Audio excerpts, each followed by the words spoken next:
Hey, welcome back.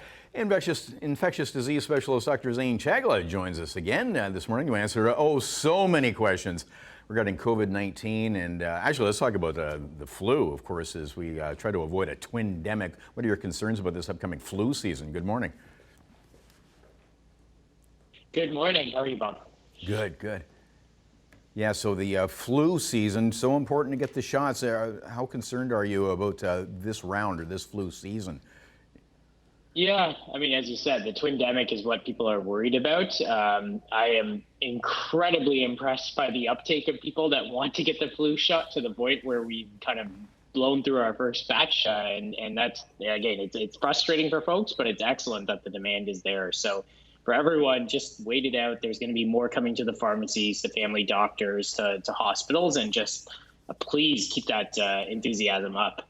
Yeah. Since we spoke, a new study says COVID-19 can last on skin for 9 hours. Let's talk about the transmission.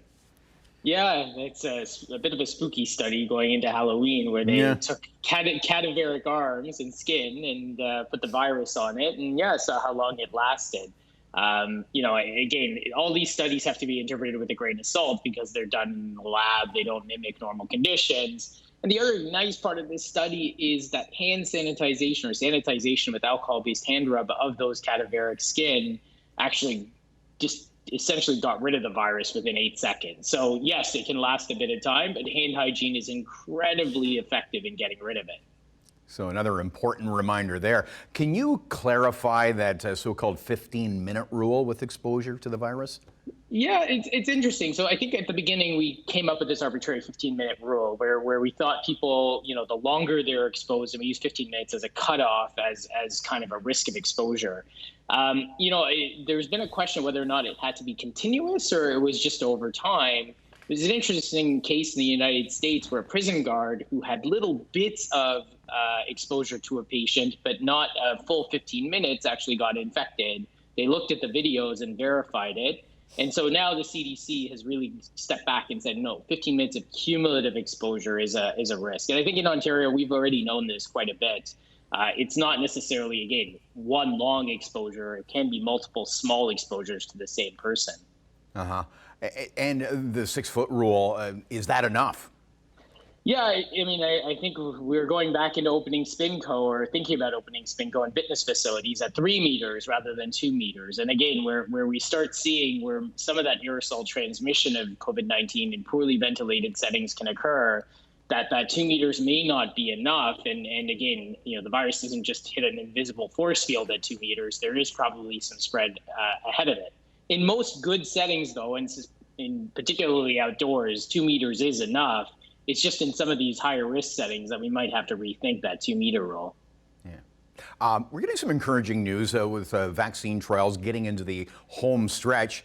At the same time, there's been a number of trials that have gone on pause, which we know is normal, but there have been some deaths involved as well. In fact, in an extreme case in South Korea, there's been reported 25 deaths, and they're still continuing on with the trial. But these pauses, are you concerned that will empower people who, anti-vaxxers and people who just do not want to get a vaccine?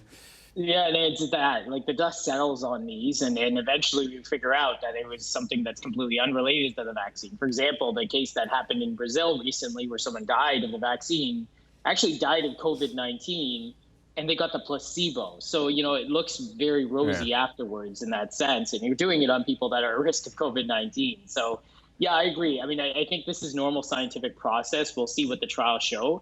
The Moderna trial, the mRNA vaccine, apparently has completed enrollment for its clinical trial, which is a huge landmark. So now it's all a matter of following them to see what happens. And again, we'll hopefully get results in about a month or so. Right. And then, of course, there's the rollout next year. Before we go, just quickly, as we head into, you mentioned Halloween, are you comfortable with the guidance the province has put out? Yeah, I think so. I mean, again, this is an outdoor event. Outdoors, we know, is better than indoors. As long as kids are spacing, wearing their masks, staying to their household, staying home when sick, trying to minimize that exposure to crowds, I think this could be done safely, and it's going to be fun for kids to have something that they had, that hasn't been canceled this year. Okay. Always fun to chat with you, and we'll do it again next week. Infectious disease expert, Dr. Zane Chagla. Have a great weekend. You too. Take care. All right.